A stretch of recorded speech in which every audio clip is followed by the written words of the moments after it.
Con tu luz alúmbranos, queremos ser tu resplandor. Enciéndenos para alumbrar el mundo. Por favor, familia, vayan conmigo al libro de Mateo, capítulo 27, versículo 33 al 36. 27 de Mateo, capítulo 27 de Mateo, versículos 33 al 36.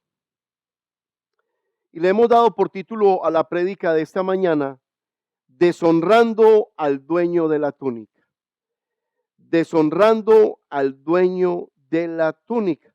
Y mientras que usted tiene allí en Mateo capítulo 27, del 33 al 36 le dije, Mateo, del 33 al 36, por favor, también vamos, antes de leer esta porción, vamos a Primera de Samuel, capítulo 2, versículo 30, y luego pasamos a Mateo 27, 33. Deshonrando al dueño de la túnica. Ese es el mensaje para esta mañana, y Dios permita que usted pueda estar atento y pueda recibir del Señor lo que Dios quiere hablarle a usted en esta mañana. Esté orando por mí, por mi voz, se me va por momentos, me produce también tos, pero confiando en Dios vamos a terminar. Primera de Samuel, capítulo 2, versículo 30, y yo le voy a pedir por favor que usted lo lea conmigo a la voz de 3, 1, 2 y 3. Por tanto, Jehová, el Dios de Israel, dice: yo había dicho que tu casa y la casa de tu padre andarían delante de mí perpetuamente, mas ahora ha dicho Jehová: nunca yo tal haga, porque yo honraré a los que me honran, y a los que me desprecian serán tenidos en poco. Porque yo honraré, ¿a quiénes? A los que me honran, dice la palabra del Señor, pero a los que me deshonran, dice la Biblia, que Él mismo los tendrá en poco. Y ese es el título, de ahí empezamos en esta mañana la prédica. Yo estoy convencido, familia, que el ser humano le gusta que lo ovacionen, le gusta sentirse respetado, le gusta sentirse reconocido, a lo cual yo muchas veces no le veo nada de malo. Yo creo que cada persona debe de ser respetada, porque al comportarse con honestidad y con integridad, hombre, merece la alabanza de los demás. La Biblia dice que Dios le da honra al que honra merece, pero también sucede lo que es la parte contraria. Al pensar en este título en esta mañana, me acordaba y me vino a la mente, no sé si ustedes vieron la película Coraje, y dentro de la película Coraje hay una parte que es muy llamativa y de mucha enseñanza, y habla en la película, se presenta un muchacho que tiene mucha necesidad económica, tiene 2 hijos, tiene su esposa, y en medio de esa necesidad sale a buscar trabajo. El muchacho, pasando por muchas situaciones, siendo creyente y creyéndole al Señor, confiando en el Señor, el muchacho logra encontrar una compañía de peso. El muchacho lo ven trabajar, miran que el muchacho es diligente, comprometido con el trabajo, no roba tiempo del trabajo, muy metido en su trabajo. Y este muchacho lo llama el gerente general de esta compañía y le dice: yo tengo una posición para ti, pero la posición que tengo para darte es una posición que tiene que ver con tu respuesta. Y le dice: yo necesito que tú te encargues de la contabilidad de las cajas, pero necesito que me hagas un favor. Cuando se cuenten 17 cajas, tú vas a colocar en el reporte 16. Y debe de aparecer una caja perdida cada que tú hagas el reporte. Tú verás si lo tomas, tú verás si dices sí o si dices que no, pero es cuestión tuya. El trabajo es tuyo si tú aceptas esa propuesta. El muchacho se va comprometido con Dios, creyendo a la palabra donde Dios dice que él debe de ajusticiar su vida y vivir para el Señor, y se va con el deseo de honrar a Dios, pero también se va con la lucha en su corazón de que si acepta ese trabajo estaría mintiendo y estaría robando. Le dieron 24 horas de plazo para que contestara. Al siguiente día, el manager, el gerente, lo manda a llamar y le dice: ¿qué has pensado? A lo cual el muchacho contesta y dice, señor, por decirlo, señor Julio, he decidido no tomar el trabajo porque eso no le agradaría a Dios y le haría un daño a la compañía. A lo que el gerente persiste y le dice, ¿estás seguro? Porque tú eres la persona que yo necesito para que me haga eso. ¿Vas a despreciar este trabajo? Y él dice, sí, yo prefiero irme de esta compañía dejando un nombre de honra y no quedarme y hacerle daño al evangelio, por decirlo así, y a esta compañía. El gerente se mira con otro gerente, sonríen y terminan dándole el trabajo a este muchacho porque era la persona indicada para ese trabajo. Y le damos gracias a Dios por esos testimonios, porque esos testimonios nos impulsan ¿a qué? A que honremos el nombre de Dios. Cuando nosotros honramos el nombre de Dios, déjeme decirle, Dios nos da honra a nosotros. Ahora bien, yo hay veces me pregunto, ¿qué me gano yo con darle honra a Dios si la honra que yo recibo de Dios termina siendo más grande que la que yo le doy? Este muchacho en esta historia terminó dándole honra a Dios, tal vez de una forma muy pequeña, por decirlo así, pero esta compañía le dio un excelente trabajo y resulta que con ese planteamiento podemos entender la medida de honra que Dios nos dará a nosotros siempre será más grande que la que nosotros le demos a Dios. A la verdad, familia, todos los días de nuestra vida debiéramos de estar viviendo para honrar el nombre del Señor. Esa sería nuestra meta. Pero ¿sabía usted que el honrar a Dios, escúcheme bien porque hoy no voy a gritar, ¿sabía usted que para honrar a Dios, las reglas del juego para honrar a Dios las coloca usted? ¿Qué quiere decir esto? Que a la manera en que usted honre a Dios, Dios lo honrará a usted.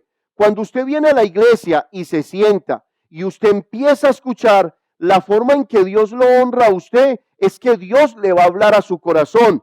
De esa manera Dios lo está honrando a usted. ¿Por qué? Porque usted lo está honrando al respetarlo y al escucharlo. ¿Qué quiere decir esto? Esto es importante. ¿Por qué? Porque cuando vienen los momentos de necesidad en cada vida, los momentos de angustia y necesitas doblar tus rodillas para orar, quiere decir que si aquí le abriste el oído a Dios en tu oración, la forma de Dios honrarte a ti es escuchando tus propias oraciones. Quiere decir que la manera en que honras a Dios depende de ti. En esa manera recibir honra de parte de Dios. En pocas palabras son estas: Dios terminará siempre tratándote a ti de la misma manera en que tú lo trates a Él. Por eso usamos ese versículo de referencia. Yo, dice el Señor, honraré a los que me honran, pero tendré en poco a los que a mí no me honran. ¿Qué quiere decir también esta parte? Quiere decir que a Dios le damos lo mejor. Escúchame, a Dios le damos lo mejor. Pastor, yo amo mucho a mi familia, eso es muy bueno, pero dice la Biblia, amarás al Señor tu Dios con todo tu corazón, con toda tu mente y con todas las fuerzas de tu alma, y solo a Él servirás. ¿Qué está diciendo Dios? Dios te está diciendo, colócame a mí en primer lugar y ámame a mí por encima de tu familia. No te está diciendo, deja de amar a tu familia. Te está diciendo, ámame a mí primero y colócame a mí en primer lugar. Cuando colocas a Dios en primer lugar, la excelencia que hay en tu corazón crece. Si al mundo le eres puntual, a Dios le eres más puntual. Si a los demás le sirves, a Dios le sirves con más excelencia. Si a los demás anhelas ayudarle, entonces en medio de la obra del Señor siempre darás lo mejor. Esto es una manera de honrar siempre el nombre del Señor. Familia, no solamente a Dios se honra de palabra, diciéndole te amo.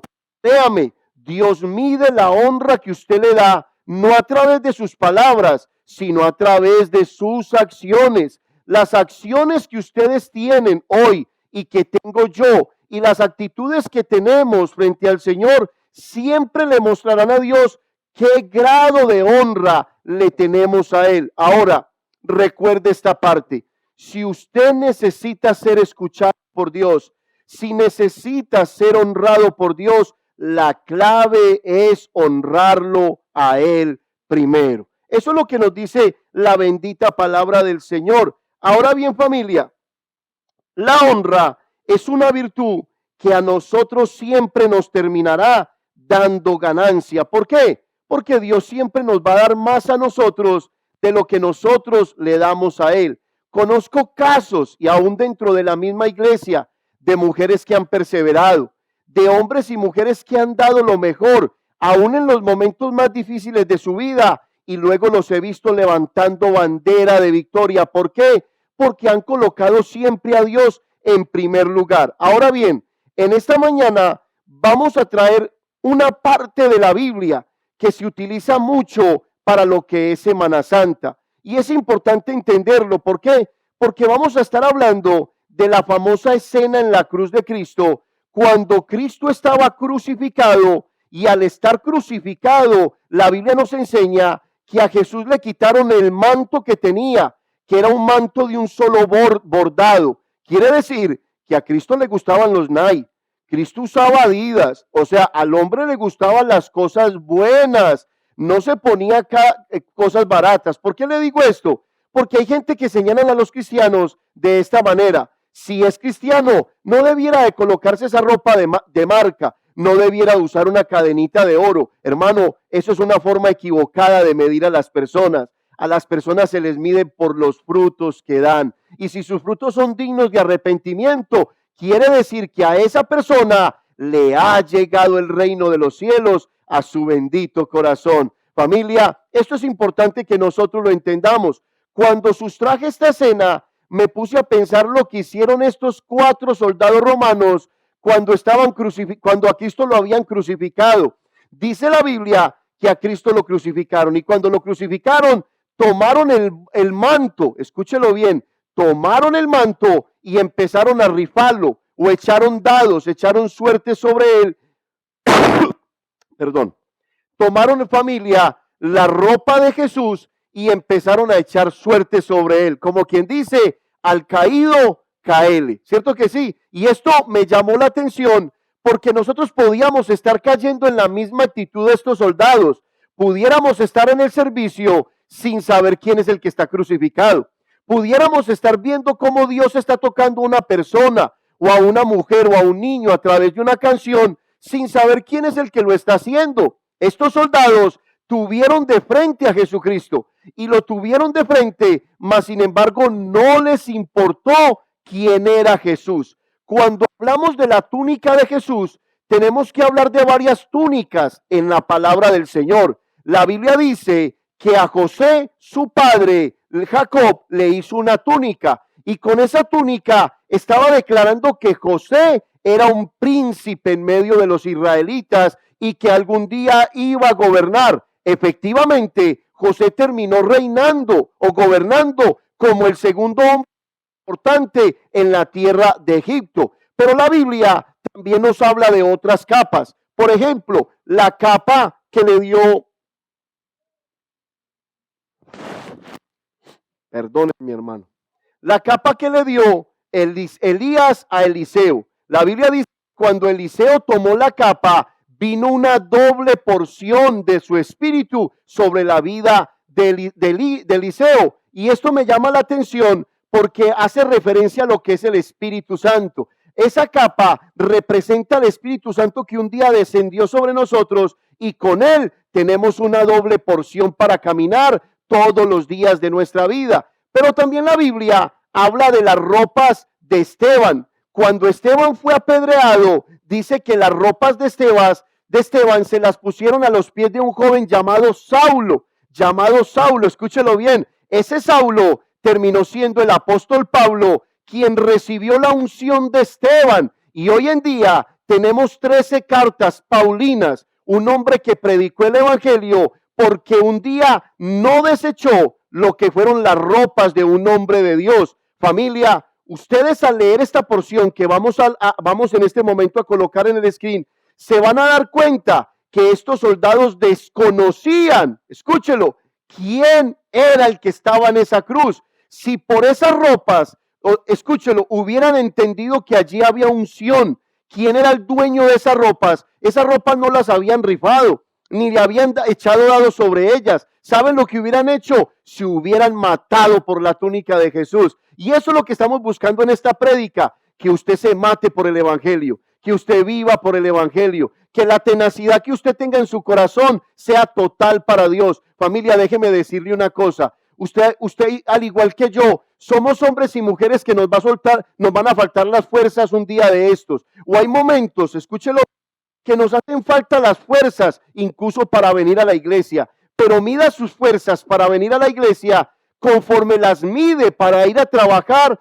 por el pan suficiente de cada día. Cuando usted las mide así, usted piensa como pienso yo. Yo digo, si yo trabajé toda una semana y le di duro y trabajé para un empleador terrenal, enfermo, cansado, con gripa, ¿cómo no voy a venir a la iglesia a darle lo mejor al Rey de Reyes y Señor de Señores?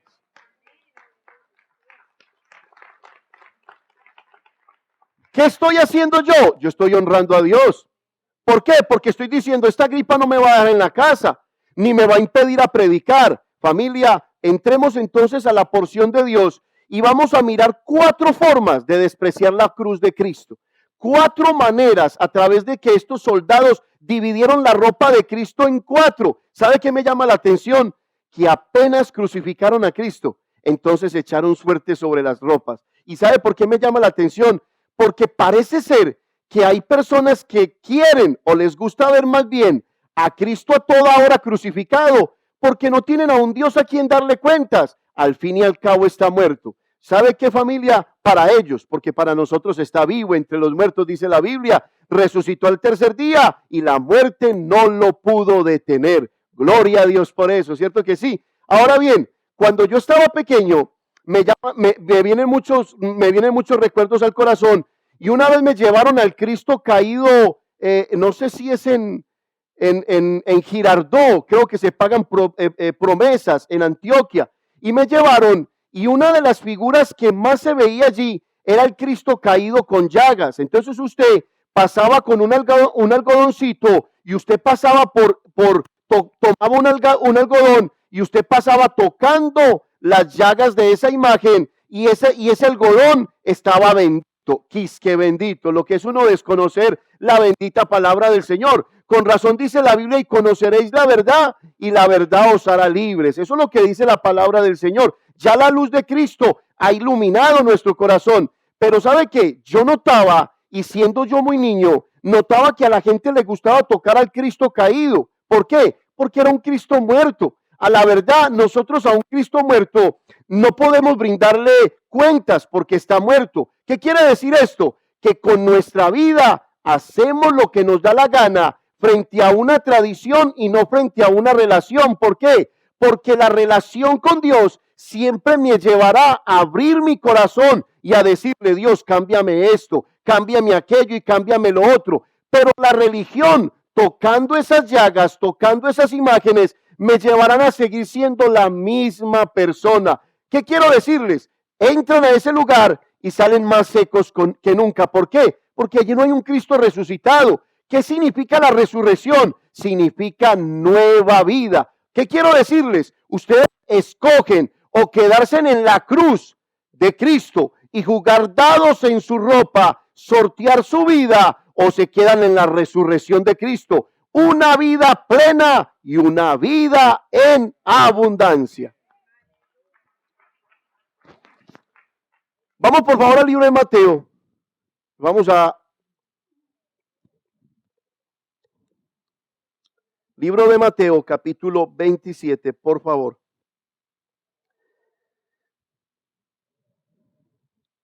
Cuando leemos esta porción, hay algo que a mí me llama la atención, y póngame mucho cuidado, por favor, que yo sé que no me voy a extender hoy. Me llama la atención algo. Estos soldados tomaron la ropa de Jesús y la túnica y empezaron a echar suertes a ver quién iba a quedar como dueño de la túnica y de la ropa de Jesús. Era buena la ropa de Jesús, y iban a echar suerte sobre ella. Y a mí lo que me llama la atención es que estos soldados romanos parece ser que no entendían qué era lo que estaba pasando en ese momento. Si usted lee la Biblia, usted se va a encontrar que 8 días antes o días antes hubo la famosa entrada triunfal a Jerusalén, lo que conocen ustedes como el domingo de ¿qué? De Ramos. Se dice que ese día en Jerusalén había por lo menos 1.000.000 de personas. Ahora usted me dirá me dirá, pastor, 1.000.000 de seguidores los tiene la gente en Twitter, lo tiene la gente en Facebook. Pero familia, una cosa es 1.000.000 de seguidores aquí en esta época y otra cosa es 1.000.000 de seguidores en la época de Jesús. Jesús era un hombre que hacía milagros y su fama corría por todo el mundo. Quiere decir que en ese tiempo no había mercadotecnia, no había publicidad, no había internet, mas sin embargo el nombre de Jesús estaba de boca en boca. Se dice que 1.000.000 o más de 1.000.000 de personas fue a mirar a Jesús ese día en el día de los Ramos, por decirlo así, o en el día de la entrada triunfal. Si usted toma ese día, escúchelo bien, y lo trae al día de hoy, matemáticamente está comprobado que si Jesús estuviera físicamente hoy con nosotros, no traería 1.000.000 de personas. El promedio por época, por cultura y por tiempo equivale a 100 millones de personas en un solo día. Le pregunto, ¿quién lo ha hecho? Nadie lo ha logrado, solamente lo ha hecho Cristo. Esa entrada triunfal la conocían estos 4 soldados romanos, sabían quién era Cristo, pero no les importaba. Y esta es la parte de la prédica que yo quiero que usted se lleve en su corazón. Las actitudes con las que nosotros venimos a la iglesia, las actitudes con las que nosotros vivimos, han llegado muchas veces a deshonrar tanto a Dios. Nosotros nos comportamos como estos 4 soldados. Estamos negando quién es Cristo, qué ha hecho Cristo y lo que está sucediendo en la cruz del Calvario. Vamos entonces a leer la porción que equivale al día de hoy. Bendito sea Dios. Mateo capítulo 27, versículo 33. ¿Usted está entendiendo la prédica de hoy? Entonces, vivimos para honrar a Dios. ¿Usted quiere tener éxito en su vida? Le voy a dar la clave. Honre a Dios. Carolina Méndez lo leyó hoy y dijo, reconozcamos a Dios en todo lo que tengamos, en todo. Eso es lo que dice la palabra del Señor. Ahora lea conmigo a la voz de 3. 1, 2 y 3. Cuando llegaron a un lugar,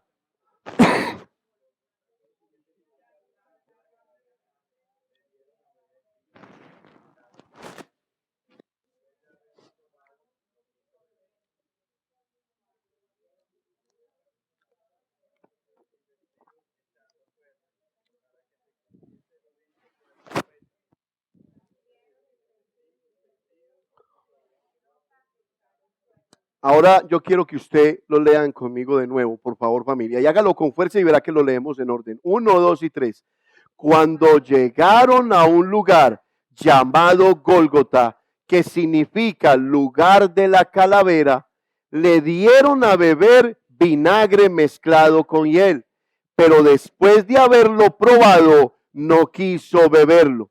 Cuando le hubieron crucificado, repartieron entre sí sus vestidos, echando suertes, para que se cumpliese lo dicho por el profeta. Partieron entre sí mis vestidos y sobre mi ropa echaron suertes. Y sentados le guardaban allí. Ubícate en el primer versículo, por favor, en el versículo 33. Y vamos a entrar al primer punto. Si usted quiere o debe de anotarlo, por favor, colóquelo de esta manera.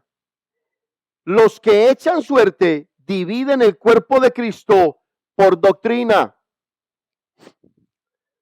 Los que echan suertes dividen el cuerpo de Cristo por doctrina.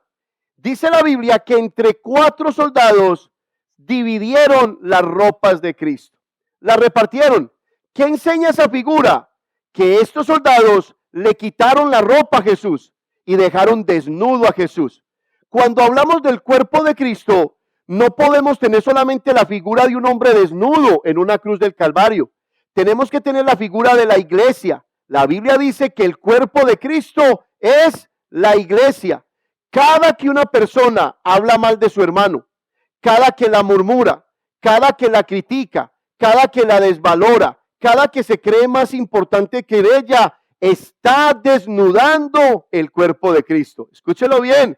Estos soldados desnudaron el cuerpo de Cristo. No le importaron dejarlo a la intemperie. ¿Cuántas veces hemos hablado mal de un hermano de la iglesia y lo hemos dejado a la intemperie? Lo hemos dejado para que le dé cualquier tipo de enfermedad o incluso que se muera. La Biblia nos dice que estos soldados le quitaron la ropa, pero también la Biblia dice que dividieron su ropa entre ellos. Familia, hay algo que a mí me llama mucho la atención y es la doctrina dentro de la iglesia. Yo como pastor entiendo, escúcheme bien, entiendo que la iglesia de Jesucristo tiene que tener doctrinas cardinales, como por ejemplo la salvación. Nosotros tenemos que tener en claro el concepto de la salvación. La Biblia dice, no hay otro nombre dado a los hombres en el que podamos ser salvos. Dice la Biblia que es a través de ¿quién? De Cristo. La Biblia dice en San Juan capítulo 14, versículo 6,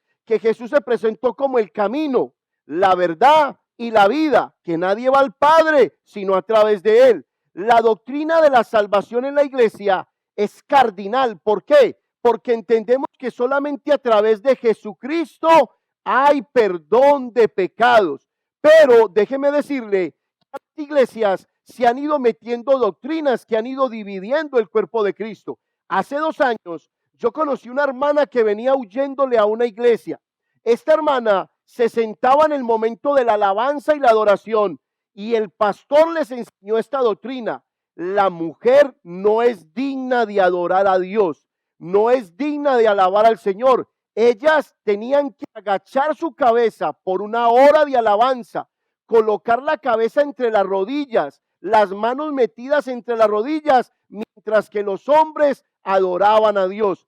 El pastor mío en Nueva York me enseñaba, la doctrina divide los hombres, pero Cristo los une. ¿Qué les quiero enseñar con esto? Que hay veces se han metido corrientes a la congregación donde unos dicen, es que yo adoro a Dios de esta manera. Otros dicen, es que yo adoro a Dios de aquella manera. Y a mí me parece tan raro que no tengamos unidad. Si usted se da cuenta, analice una persona a un jugador de fútbol. Analícelo cuando ese jugador de fútbol lo contratan, por decirlo en Colombia, y lo llevan para España. Y resulta que en un mes lo entrevistan y ya está hablando como un español. Se le pegó el hablado de otro lugar, no es de ese lugar, y es más fácil que lo impacten en otro lugar y que se gane las jergas, el idioma de ese lugar y termine hablando como español sin ser español. Escuche, y esto me llama la atención.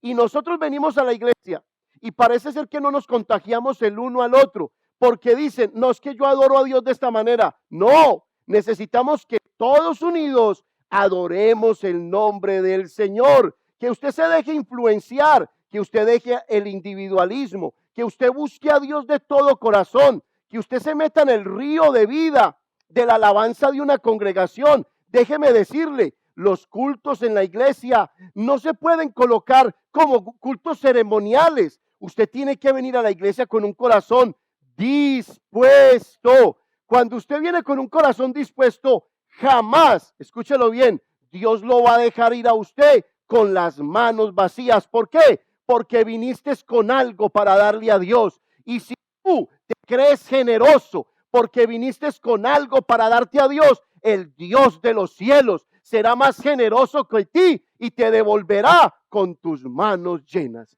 Bendito sea Dios.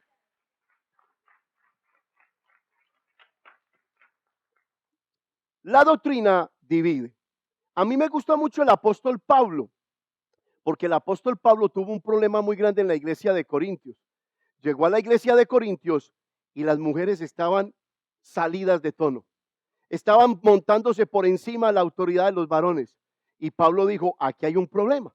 Notó que las mujeres estaban llenas de dones espirituales, pero que no había nadie quien se lo regulara. Y empezaba todo el mundo a hablar en lenguas en un lado, empezaba todo el mundo a hablar en lenguas en otro lado. Y eso parecía un galpón de pollos, porque eso era lo que parecía. La iglesia se conoce como la iglesia del desorden, porque no tenían una doctrina clara. Y el apóstol Pablo, tan sabio, viene y escribe el capítulo 12 y les habla de los dones. Dice, los dones deben de ser regulados por Dios. Viene y escribe el capítulo 2, 13 y coloca en el capítulo 13 y habla del amor. ¿Qué tiene que ver el amor con los dones espirituales? Y va al capítulo 14 y vuelve y habla de los dones espirituales, diciéndole a la iglesia, los dones deben de ser regulados por Dios.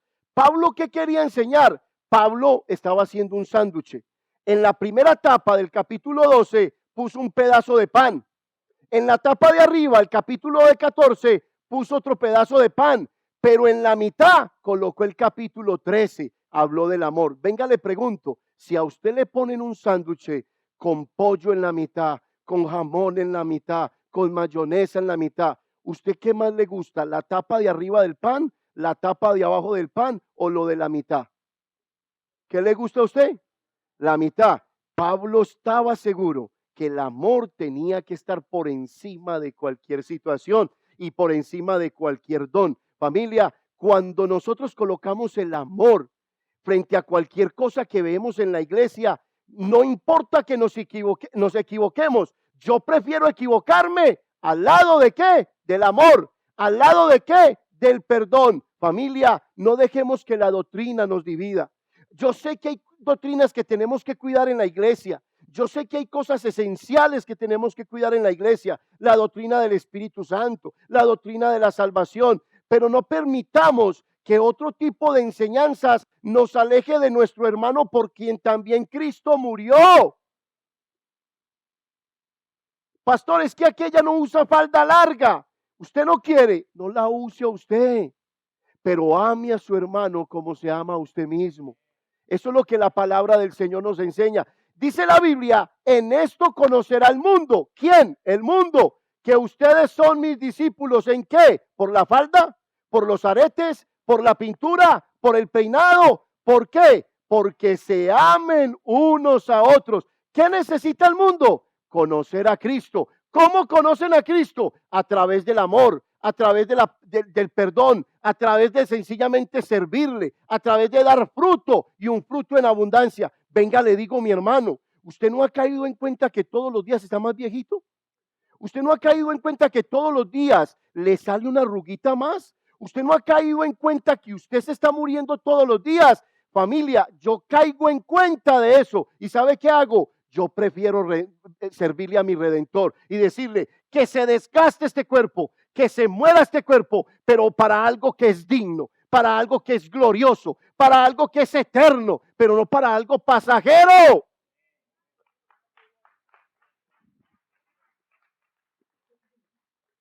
La doctrina divide. La doctrina en la congregación nos hace daño. Escúchelo bien. Segundo punto, a estos soldados, y usted lo puede anotar allí, no les interesaba quién era el crucificado. ¿Tú te imaginas tener al Hijo de Dios en una cruz? Escúchalo. Dice la Biblia que un centurión romano, que era el jefe de los soldados, tuvo esta expresión y decía, verdaderamente, ¿este es qué? Hijo de Dios. Quiere decir que hay personas que van a conocer a Cristo y hay otras que no lo van a conocer. Hay personas que tienen intereses propios y por sus intereses propios se alejan cada vez más de Dios. Familia, esto es tan sencillo como esto. Dice la Biblia que el que lo busca, lo encuentra. Quiere decir que la persona que usted ve afuera, sin Dios, ¿sabe qué le pasa? No ha buscado a Dios. No podemos imaginar a un Dios que estamos buscando y Él se está escondiendo. No nos podemos imaginar a un Dios que yo necesito y Él se tapa los oídos. Mi Dios es bueno y cuando yo clamo, Él me escucha. Cuando yo lo necesito, Él está allí. Dice la Biblia, bienaventurado el hombre que en Él confía, porque no será avergonzado. Bendito sea Dios. Ahora bien, toca creerlo. No les interesaba el crucificado. Escúchelo bien. Imagínate tú pasar toda la vida en la iglesia y ver que a Pepe lo toca Dios, ver que a Merengano lo toca Dios, y tú con el mismo cuento y tú pajareando en la iglesia. Esta gente le pasaba lo mismo. Esta gente no sabía quién era el crucificado. Y a mí me da la impresión que muchos de nosotros nos olvidamos quién es el crucificado. Dice la Biblia, familia, y esto es algo glorioso. Yo no sé si usted se ha imaginado esta escena, pero yo sí me la he imaginado. Cuando Cristo murió, ¿ustedes creen que Él se quedó colgado ahí como una figura especial? Dice la Biblia que descendió al centro de la tierra y allí le quitó las llaves de la muerte a Satanás. ¿Se las quitó?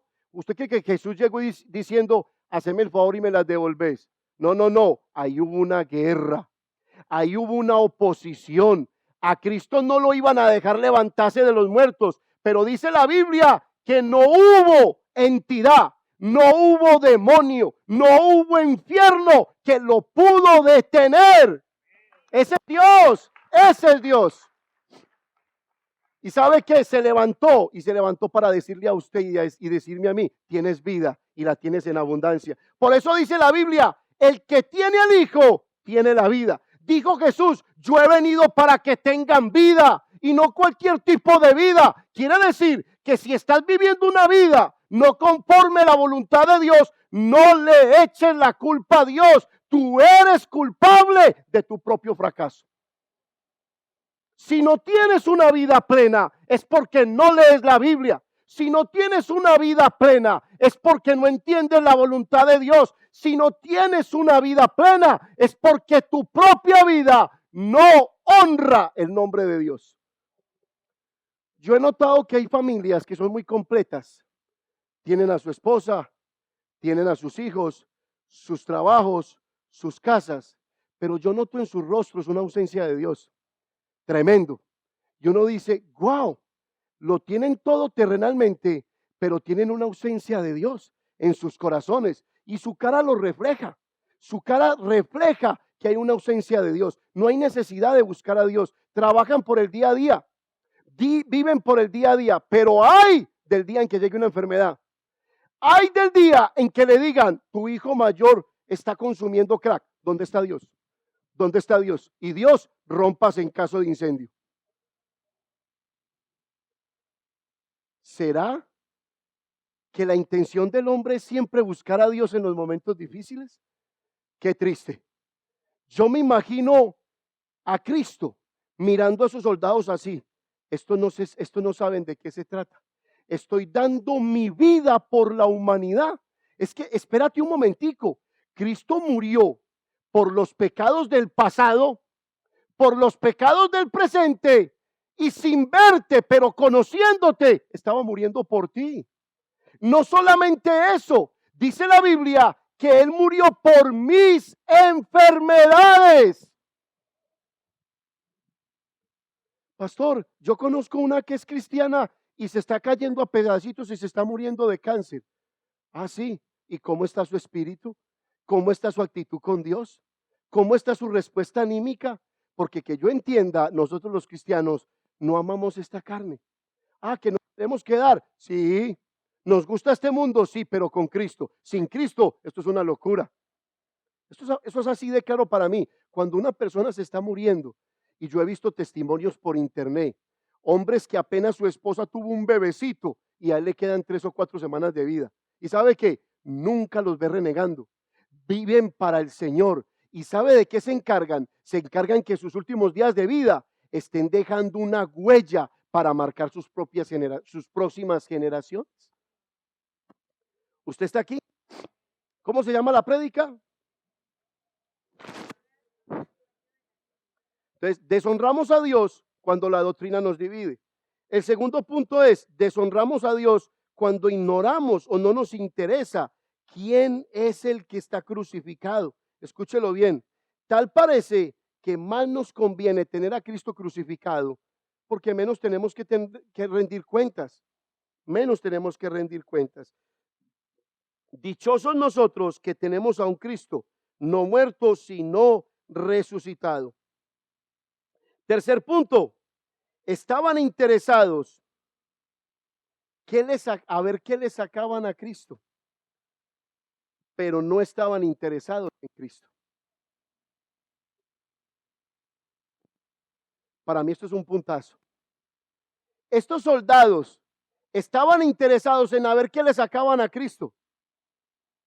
Yo he escuchado hombres y mujeres que dicen, vamos a montar una iglesia porque eso da plata. Doña Mireya. Yo he escuchado hombres y mujeres que dicen, te propongo un negocio, abramos una iglesia. Porque eso da plata. Plata. Hermanos, trabajo Uber, trabajo en una clínica, escúchelo bien, y le sirvo al Señor aquí. Plata. Esto lo que produce es gozo y alegría. ¿Usted está aquí? El tercer punto dice, estaban interesados en estaban interesados en la riqueza de Cristo. Hay gente que viene a la iglesia y dice, vengo porque necesito paz. Entonces me preocupa, porque cuando salen de la iglesia, llegó el tormento otra vez. ¿Y sabe qué hay que pedirle a Dios? Mándale más guerra, para que se quede aquí. Para que se quede aquí, escúchelo bien. Hay gente que viene y busca el interés de Cristo. Señor, te prometo. Esto es una palabra se escucha mucho en el medio de los enfermos. Señor, si me sanas, te prometo, te prometo, te prometo, te prometo. Y ya Dios conoce ese corazón. No, yo te levanto y tú no estás aquí. Mire, se lo voy a poner fácil. Escúcheme bien. Como pastor, a uno lo llaman mucho para casar parejas. Hay parejas que me han llamado y me han puesto $500 en la mano. Me han dicho, pastor, usted no nos conoce, pero necesitamos ordenar nuestros pasos. Necesitamos que alguien nos case porque queremos estar bien delante de Dios. Y yo cierro mis ojos y yo digo, estos están locos. No los conozco, quieren que los case mañana sin consejería. Y yo les digo, hermano, esto no es cuestión de lo que usted quiere. Esa es la mujer para usted. Ese es el hombre para usted. Usted debe de pasar por una consejería prematrimonial. ¿Qué está enseñando esa gente? Quieren a Cristo por interés, pero no quieren el señorío de Cristo. Desechan las ropas del Señor, desechan la cobertura de Dios, desechan lo que realmente es Dios. Y a mí me pega eso duro. ¿Por qué? Porque cuando tú quieres algo de Cristo, ¿sabes qué es lo primero que estás buscando? Su señorío. O sea, Señor, yo quiero que tú seas el Señor. ¿Por qué? Porque una cosa es ser Señor y otra cosa es ser Salvador. Usted no nota que usted le pregunta a la gente y le dice, ¿usted cree en Dios? Y todo el mundo dice, sí, yo creo en Dios. ¿Cree en Dios? Pregúntele, ¿Dios es su Señor? Son dos cosas muy diferentes. Cuando Cristo es el Señor de una vida, esa persona se conduce con justicia y lealtad en todos los días de su vida. Pero cuando lo tienen por Salvador, ¿sabe qué hace la gente? Hace con la vida lo que le da la gana. Eso me pasaba a mí cuando yo iba a la iglesia tradicional. Yo no sé si usted llegó a ir. No tengo nada contra la iglesia tradicional, pero usted entra a una ceremonia y a mí nunca se me va a olvidar esta imagen. Póngale cuidado.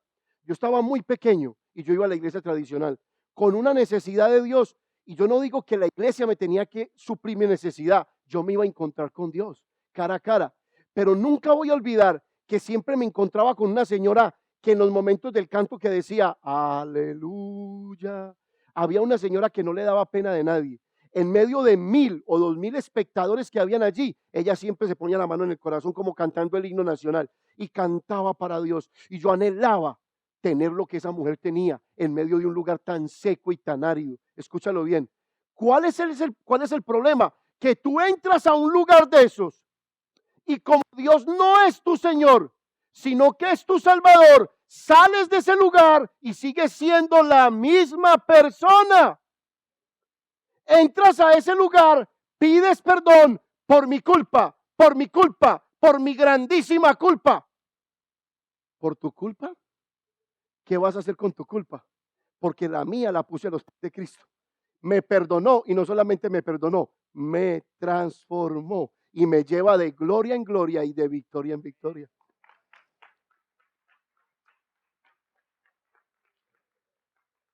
Escúchalo bien, estaban interesados en sacarle provecho a Cristo. pero no en Cristo. Estaban interesados en sus ropas, pero no en su carácter. Yo no sé si tú has leído la Biblia, pero la Biblia dice que un día Satanás, Dios escribió de esta manera de Satanás: ángel perfecto. Perfecto fuiste hasta que fue hallado en ti maldad. Escúchame. Satanás llegó un momento en que quiso ser como Dios, pero tan raro que quiso el poder de Dios, pero no quiso el carácter de Dios. Familia, nosotros los hijos de Dios no estamos buscando a toda hora el poder de Dios, estamos buscando el carácter de Dios. Una vida que camina en carácter delante de Dios honrará todos los días a Dios. ¿Usted no ha notado que en estos tiempos se ha levantado mucho el movimiento de la unción y el movimiento del vómito y el movimiento de cáigase y el movimiento de las oleadas de visitación? Chévere, bueno, yo no tengo nada contra eso mientras que sea Dios el que lo haga, pero yo prefiero una vida caminando en excelencia, con carácter y no llena de emociones que a cualquier momento cae, que a cualquier momento se desborda. Familia, tengamos cuidado con las emociones. Nuestras emociones buscan sacarle provecho a la cruz de Cristo, pero no vivir como Cristo. ¿Usted está aquí? Cuarto punto. Cerramos con ese. Es como si... ¿Cuántos aquí compran por internet? ¿Cuántos? ¿Tú has notado que tú compras por internet y a ti no te interesa quién creó la web? No te interesa quién está al otro lado de la web. Así hay personas que se comportan con Dios. Quieren sacarle a Dios lo mejor, pero no les interesa quién es Él. Cuarto punto. ¿Cuál es el cuarto punto?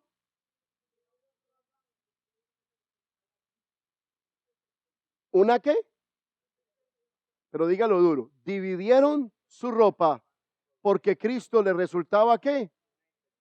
Una entretención. Para estos 4 soldados era el bufón del momento. Familia, la Biblia nos dice que Salomón una vez fue a dedicar el templo de Salomón, el que Dios no le permitió construir al rey David. Y allí hubo una disposición tan grande de los salmistas, de los adoradores. ¿Por qué le menciono esto? Porque usted no puede caer en el engaño de decir, voy a la iglesia después de la alabanza, es que los mismos coros. Es que Juan Esteban no sabe sino decir esa palabrita. Es que Caro no se expresa sino de esta manera. Wow. Yo digo, wow, ¿es para ti la adoración o es para él? ¿Tú la escoges o tú la expresas? Wow. Esto es algo que debe de calar nuestros huesos, familia. Y es importante que usted se centre. Familia, uno siempre lo va a sostener. Y es, cuando vengas a adorar a Dios, disponte. Lo que sucede en una iglesia no depende del ministerio de alabanza. Dice la Biblia que Dios mora en medio de la iglesia, de los que adoran. Y si Dios te está tocando es porque tú lo estás adorando de todo corazón. Dice la Biblia que es necesario que los que lo adoren ¿cómo? En espíritu y ¿cómo? No mientas al adorar a Dios, no inventes. Estás inventando cuando dices, es que no me gusta cómo lo hace este. Es que eso es lo de menos. Lo más importante es que tú lo hagas desde tu corazón. Cuando Salomón fue a dedicar el templo, escúcheme bien, dice la Biblia que algo sobrenatural pasó. Yo quisiera esto para nuestra iglesia. Yo quisiera que el incrédulo, el que viene a ver un espectáculo, cayera bajo esa nube. Dice la Biblia que cayó una nube y era tan grande la nube que dice la Biblia que uno al otro no se podían ver ni siquiera un paso. ¿Saben qué consiste la verdadera adoración? Cuando no puedes ver ni siquiera a tu hermano que está a tu lado, sumergido en un río de vida, entregado, tus ojos cerrados. Señor, hoy vine por esta bendición. Y si mi bendición consiste en primero en adorarte, qué bueno es adorarte, qué bueno es bendecirte. Imagínese al revés, Dios dame, Dios dame, Dios dame y por último te alabo. No, Padre nuestro que estás en los cielos, santificado sea tu nombre.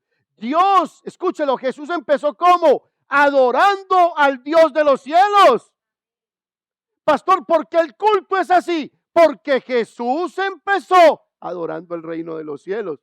Por eso es importante cuando tú llegas y te metes en esa adoración y en esa alabanza. ¿Sabes qué estás diciendo? Excelencia. ¿Sabes qué estás diciendo? Lo mejor para Dios. Familia, funciona de esa manera. Usted está aquí. Dividieron su ropa porque Cristo le resultaba una entretención. Dividieron su ropa porque Cristo le resultaba una entretención. El servicio cristiano no puede convertirse en un momento de entretención. Debe de ser un momento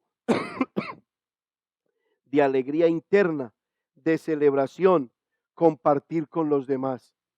¿Cuántos aquí han sido papás? ¿Cuántos? Levanten la mano que no los voy a poner aquí al frente. ¿Cuántos? ¿Usted no se acuerda cuando su niño o su niña no podía hacer popó sino en el pañal?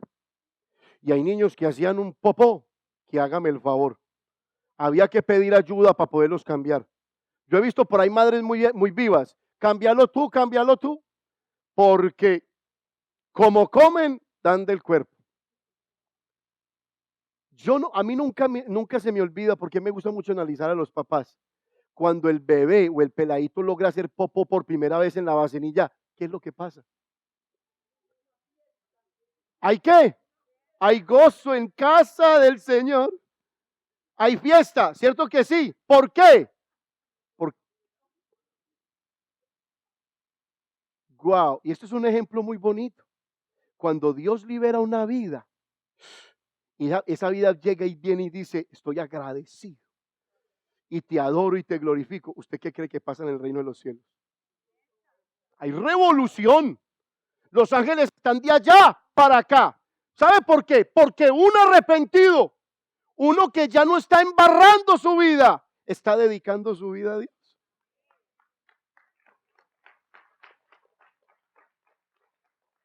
Ahora, puedes caer tú en la rutina de los soldados.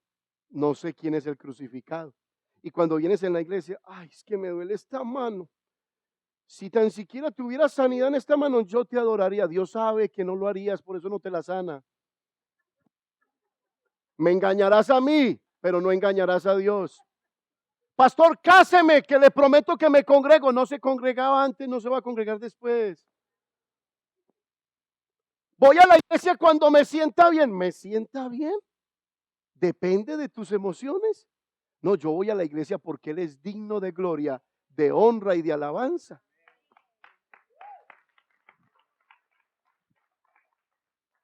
¿Es Cristo una entretención?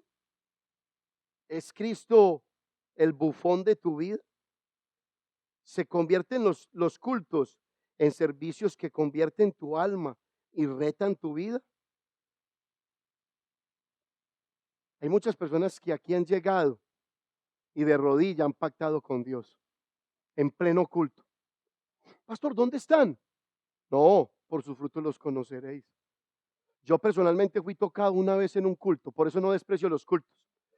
Hay gente que me dice, el pastor hay que desconectarlo. El pastor, ¿de dónde saca tanta fuerza? Y es la verdad, porque ¿sabe qué? Mi esposa lo dijo ayer. Ayer estábamos celebrándole el cumpleaños a mi hija y yo soy muy jocoso porque me gusta verla reír. Me gusta sacarle chispa a todos, me gusta. ¿Sabe por qué? Porque antes era un amargado, yo se los he dicho. Yo me casé con Clarita y yo entraba a un lugar y yo creía que me la iban a quitar. Y yo entraba enfierrado. Yo entraba con las cejas bruñidas. Yo decía, el primero que me diga algo, me lo tiro. Palabra, amargado. Y cuando nació Daniela, amargado. A Daniela sí que le di cuero yo. Amargado. Tal vez tú estás amargado.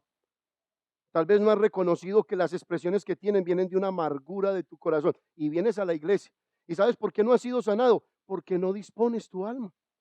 ¿Tú crees que Dios pierde el tiempo cuando tú dispones tu alma? De la misma manera no pierde el tiempo cuando no quieres disponerla. Y una vez llegó un culto. El pastor se enfermó ese día. No había prédica ni había quien predicara. Y entonces colocan una prédica desde Argentina, una grabación.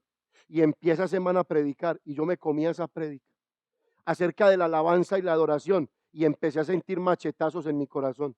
Dios devastando mi corazón, limpiándome, hablándome de mi hija, hablando de mi esposa, hablando de mi hogar, hablándome de Juan Esteban, hablando de mi servicio, hablando de quien yo era, radiografías al corazón. Y yo, Señor, sí, Señor. Llegué a la casa, Daniela no había ido. Y lo primero que hice fue que llegué y me arrodillé ante Daniela y le dije: mami, perdóneme, yo he sido un ogro con usted. Lo que no pude conseguir, usted me pagó el pato roto. Lo que no podía avanzar era usted, mis gritos, era que no te movieras de aquí, que no pintaras la pared, que no hicieras esto, que cuidado con aquella. Se me olvidó que era una niña. Por eso admiro a muchos padres aquí que cogen a sus niños y no los dejan hacer lo que les da la gana, pero tienen una libertad especial en el Señor. Familia, mucho cuidado con las amarguras del corazón. Dice la Biblia que contaminan el alma. Y no solamente contaminan el alma, contaminan a los que están cerca de ustedes. Mucho cuidado. Cristo se ha convertido en ti en un bufón porque podías pesarlo de acuerdo a la transformación de tu vida. Vienes a la iglesia y eres la misma persona. Wow. Yo me imagino, como lo dije antes, a Cristo mirando a esos soldados. Estos no saben de quién se trata. Estos no saben qué es lo que está pasando en esta cruz. ¿Sabe qué está pasando en esta cruz? Que el cielo y la tierra se están uniendo, que hay perdón de pecados. ¿Usted se ha sentido perdonado? Porque sentirse perdonado es algo glorioso. Yo no sé cuántos perdonados hay aquí, pero los perdonados celebran. Póngase de pie, por favor.